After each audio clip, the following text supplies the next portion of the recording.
శరీరం ఏదో చెయ్యి ఊగుతూ కాలిలా నడుస్తూ లేదా కత్తిపేట దగ్గర కూరగాయలు తరుగుతూ లేదా చీపురు పెట్టి ఊడుస్తూ కారు డ్రైవ్ చేస్తూ ఏదో పని చేస్తూ ఉంటే ఆ యోగి దృష్టి ఎలా ఉంటుందంటే నా శరీరం ఈ పని చేస్తోంది, దీనికి నేను కర్తని కాదు. It is going on, I'm not doing. ఇంగ్లీష్లో చెప్పాలంటే it's going on, I'm not doing. అది జరుగుతోంది, నేను చేయడం లేదు. ఈ నేను చేయడం లేదు అనేది మాట వరుసకైనా మనస్సులో రోజుకో 100 సార్లు అనుకోవాలి. నేను చేయట్లేదు. పిచ్చాళ్ళైనా అనుకోవాలి, ఏం పర్వాలా. భగవంతుడి విషయంలో ఉన్మత్తుడైన వాడు అదృష్టవంతుడు అంటాడు వివేకానందుడు. పిచ్చి ఎక్కనండి, భగవంతుడు పిచ్చి ఎక్కనంత. రోడ్డు మీద పిచ్చి మనకెందుకండి, దేవుడు పిచ్చి ఎక్కాలి ఎవరికైనా. నా దేవుడు కనపడితే కానీ నాకు కుదరదు, నేను ఎక్కడి నుంచి లేవనని నువ్వు పిచ్చాళ్ళు ఆలోచిస్తే భగవంతుడి విషయంలో ఉన్మత్తుడైన వాడు అదృష్టవంతుడు అంటాడు. రామకృష్ణ పరమహంస అలాంటి పిచ్చి ఎక్కినట్టు అమ్మవారి కోసం ఏడిచాడు కాబట్టి ఆయన కనపడింది.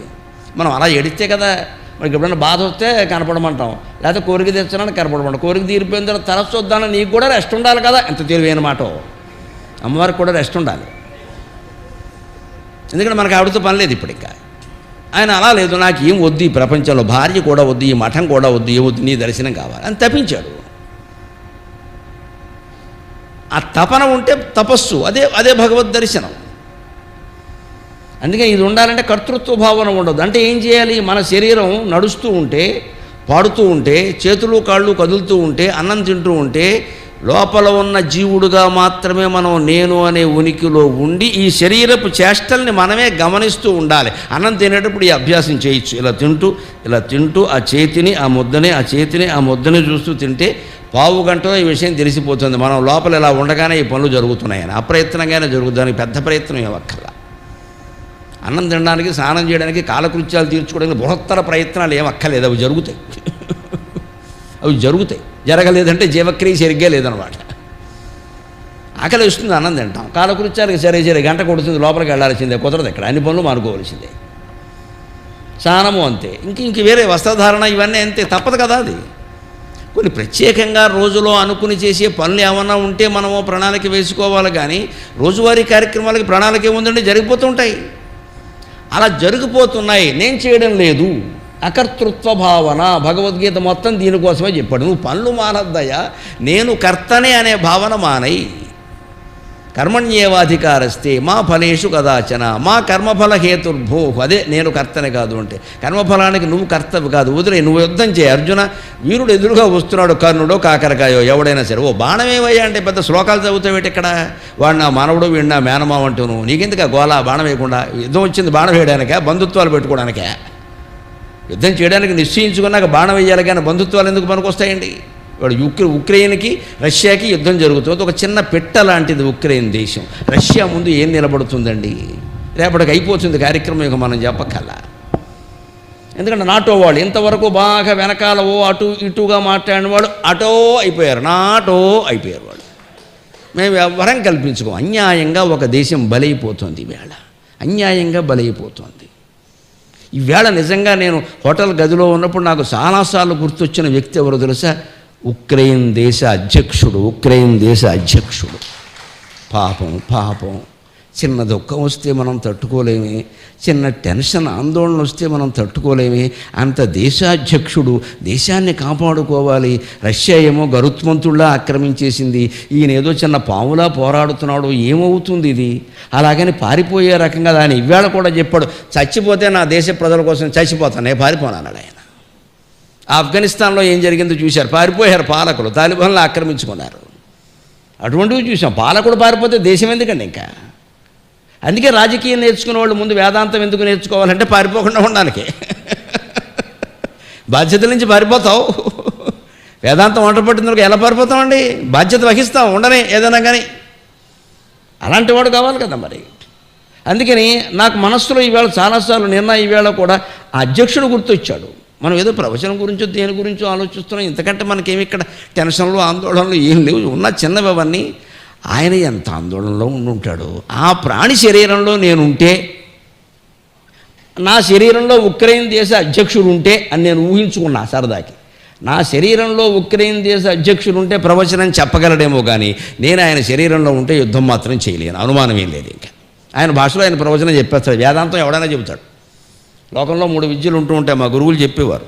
3 విద్యలు ఉంటాయట. 1 వ్యాకరణం, 2 కవిత్వం, 3 వేదాంతం. ఈ మూడింటికి ఓ పోలిక ఉంది. ఈ మూడే విద్యలు కాదు, ఇంకా చాలా ఉన్నాయి. కానీ ఈ మూడింటికి పోలిక ఏమిటంటే వ్యాకరణం, కవిత్వం, వేదాంతం. మూడింటికి పోలిక ఏమిటంటే వ్యాకరణం చెప్పేవాడికి కష్టమే, వినేవాడికి కష్టమే. మా చిన్నతనంలో మేము ఎగేసిన క్లాసులు ఏమన్నా ఉంటే గ్రామర్ క్లాసులే.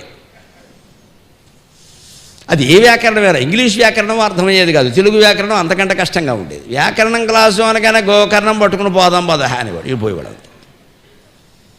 వ్యాకరణం చెప్పేవాడికి కష్టం, ఆయన బాగా తయారవ్వాలి. వినేవాడికి కష్టం. కవిత్వం ఉందే చెప్పేవాడికి కష్టం. వాడు వచన కవిత్వం అయితే పర్వాలేదు, ఏదో ఒక అందులోనే కవిత్వం ఉండాలి కదా, చాలా ప్రతీకలు ఉండాలి, ఏదో చెయ్యాలి. పద్య కవిత్వం అనుకోండి చాలా కష్టం. శార్దూలం, మత్తేభం, ఛందస్సు, గణాలు, యతి ఎన్ని చూసుకోవాలి.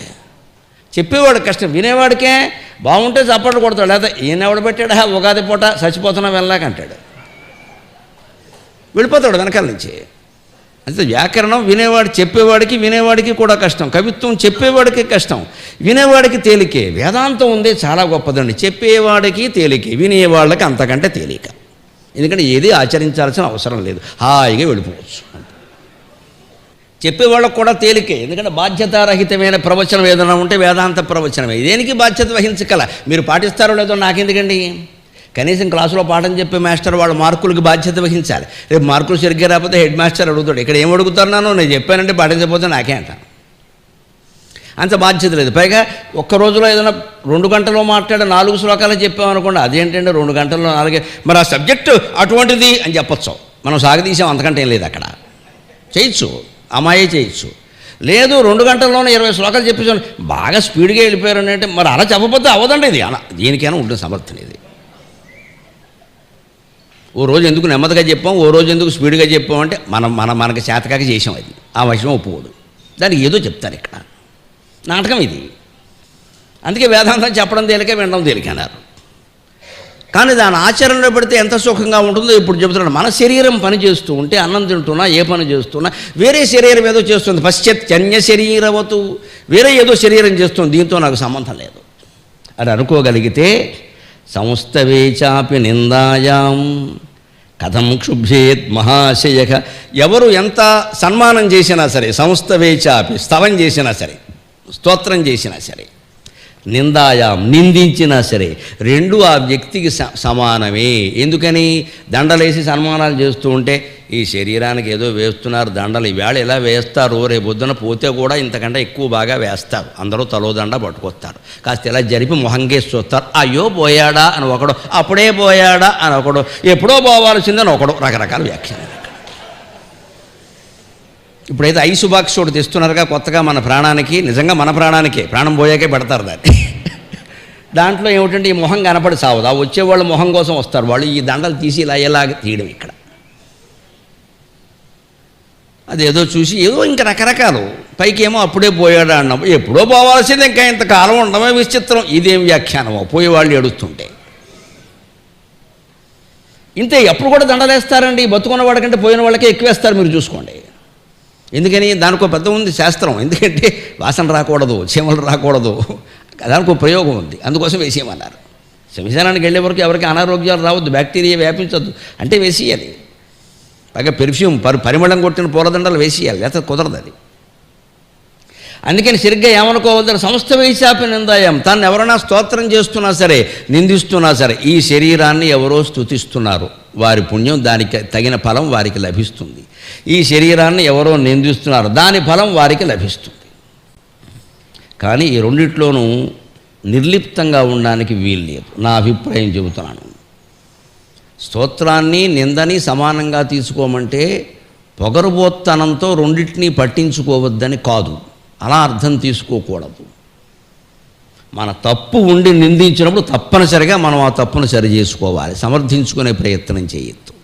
నేను పట్టించుకోవాలి, తప్పు చేసాం మనం, పట్టించుకోవాల్సిందే ఖచ్చితంగా, దాని నుంచి బయటపడాల్సిందే, మరోసారి చేయొద్దు. పొగిడినప్పుడు కూడా ఏ భావనతో ఉండాలి అంటే, వింటాం కదా, వినపడుతూ ఉంటాయి కదా, అందులో కొన్ని సామాన్యమైన విషయాలు ఉంటాయి, పర్వాలేదు మనసుకెక్కిన. కొన్ని అతి తీవ్రంగా పొగుడుతారు, ఇంక మామూలు పొగడతారు కాదు, అసలు వినేవాడు నమ్మలేడు వాటిని. నాకెంత సీన్ ఉందా అనుకుంటాడు వాడు. అలా ఉంటుంది ఒక్కసారి. నేను ఎక్కడో హైదరాబాద్లో ఎక్కడో సభలో పాల్గొంటూ ఉంటే ఒక ఆయన పరిచయ పత్రం చదువుతున్నాడు, రాసుకొచ్చాడు పాపం. ఆయన ఎంత విచిత్రం చెప్పాడు. 1958 సంవత్సరం సెప్టెంబర్ 14వ తేదీని తాడేపల్లిగూడెం జిల్లా బోడపాడు గ్రామంలో ఒక అద్భుతం జరిగిందన్నాడు. ఏమిటో మా ఊళ్ళో నాకు తెలియకుండా ఏం జరిగిందో నాకు అర్థం కాల. సరే అది ఏమిటని ఆలోచించాను. నా పుట్టినరోజు అది. ఓహో సరే నాకు తెలియదులే, మా అమ్మకు తెలిసి ఉంటుందిలే అనుకున్నాను నేను. అక్కడ గరికపాటి వెంకటరమణమ్మ అనేటువంటి ఒక స్త్రీ సంతానం లేక అల్లల్లాడిపోతుందన్నాడు. నీ ఇల్లు బంగారంగానే మా అమ్మకి నేను 9వ వాడిని. ఆయన ఆ పరిచయ పత్రం చదివేనాటికి అందులో 6 బతుకున్నారు. ఇప్పుడు వీళ్ళందరినీ పోగొట్టాడు ఆయన. అల్లల్లాడిపోతుందా? నేను 9వ వాడినయ్యా. అంటే కనలేక అల్లల్లాడిపోయిందేమో కానీ సంతానం లేక అల్లల్లాడలేదు. నేను అక్కడికే వేదిక మీద కూర్చుని ఒక్క నవ్వు నవ్వా. ఆయనకి అర్థమైంది తప్పని. అంటే పురుష సంతానం లేక అది పొరపాటే. 9 మందిలో 7 మగాళ్లే, 2 ఆడవాళ్ళు. ఇది ఎక్కడ పరిచయం? ఇదంతా ఎందుకోసం చెబుతున్నాడు ఈ పెద్ద మనిషి అని ఊరుకొని. ఎందుకంటే నాకు మైక్ దగ్గర పెట్టలేదు, ఆపేమని చెప్పేవాడిని. చూస్తున్నా. అప్పుడు బ్రహ్మలోకం నుంచి సరస్వతీదేవి జడలోంచి ఓ పువ్వు రాలి మా అమ్మ గర్భం మీద పడింది. అది నేను అని చెప్పడానికి ఇంత పనిచేశాడు. సరస్వతీదేవి జడలో పువ్వు ఒకటి నేల రాలి బోడపాడులో పడాలా? ఇంకా ఊళ్ళు లేవా?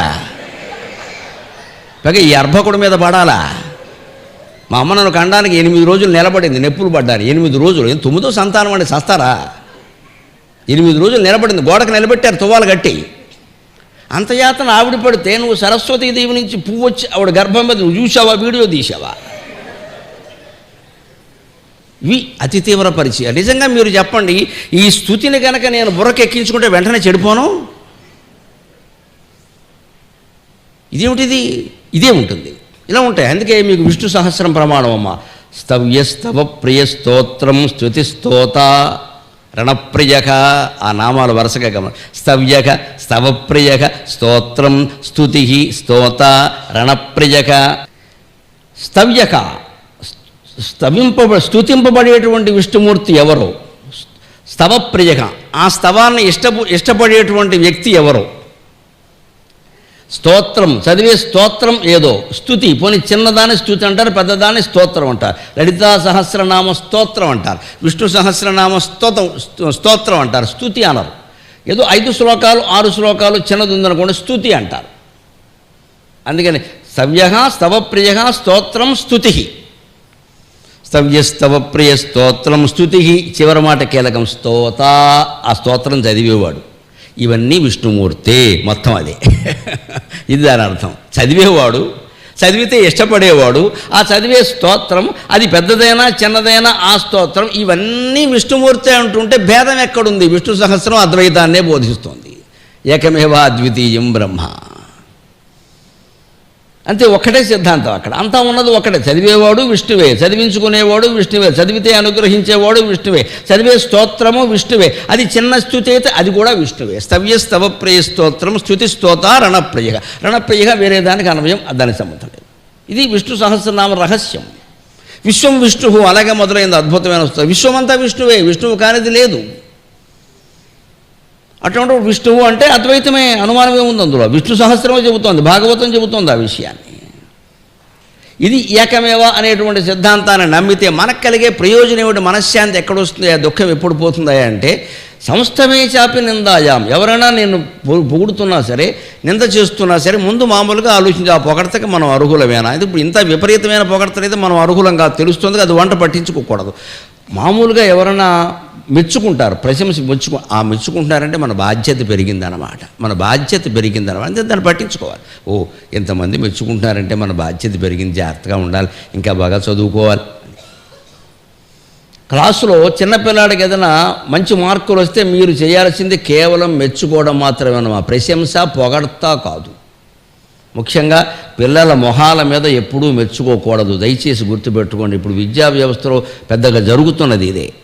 వీడికో ఫస్ట్ ర్యాంకో ఏదో రాగానే పక్కింటి ఆవిడో పక్కింటి ఆయన మా వాడు ఎప్పుడూ ఫస్ట్ ర్యాంకేనండి. అసలు అది రాకపోతే వాడు ఉండలేడు. ఇది ఒక దుర్లక్షణం. ఇది రాకపోతే వాడు ఉండలేడా? నీ కొడుకు నువ్వే చెడగొడుతున్నావమ్మా.